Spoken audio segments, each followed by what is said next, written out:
And we welcome in our cut man extraordinaire, Dan Rafael, who does a terrific job covering boxing for ESPN.com.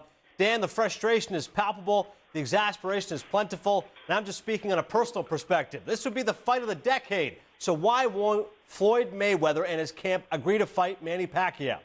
I wish I had an actual answer because you're right. It's the biggest fight out there by far. We've been talking about it on and off, mostly on for the past more than a year.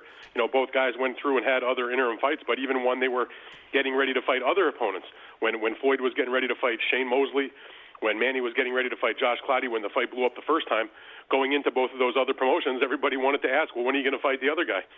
More so than they were even talking about the opponent that they were facing. Why? I don't know why it's not happening. The Floyd Mayweather camp, complete silence.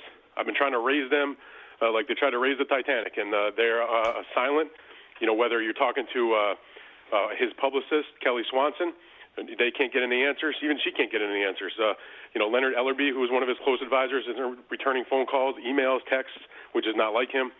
You know, it's just complete silence on the other side. Floyd's off doing whatever he's doing. Well, since we don't have an official reason, it allows us to speculate just for fun, Dan. Is there any credence to the thought some people think that maybe Floyd's ducking Manny because it seems like Pacquiao's become the people's champ, and right now, pound for pound, he's the better fighter?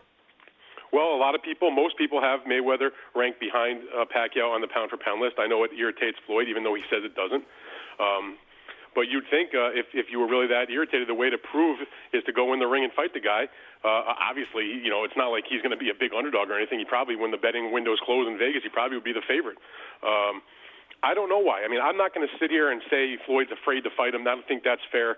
You know, he has fought lots of good fighters in his career. He has handpicked them at times, obviously. But you know, Pacquiao is the one that has continued to stay active, fight the top guys, and go out there and give the fans the fights that they want to see. Very quickly, Dan, who will they both fight instead, do you think? Well, I think as far as Floyd goes, he will sit out the rest of this year without question. Manny Pacquiao is fighting on November 13th. It comes down to whether or not Floyd will come around and accept a deal between now and whenever top-ranked Bob Arum make a deal for another fighter. That was the wiggle room from last night's supposed deadline, or this morning's supposed deadline. If he doesn't, then they will have a deal in place for Pacquiao to fight either a rematch with Miguel Cotto or a fight against Antonio Margarito, who still has to get himself licensed in the United States, or possibly they could take that fight to Mexico.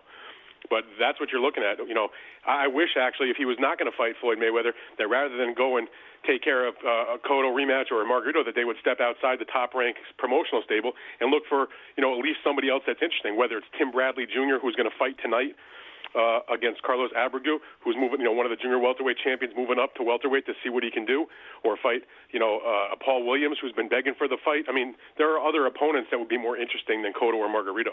Either way, I'll take a street fight at this point. Dan Rafael. Read his insights at ESPN.com. Thanks for this, and good luck trying to contact the Titanic. Thank you very much.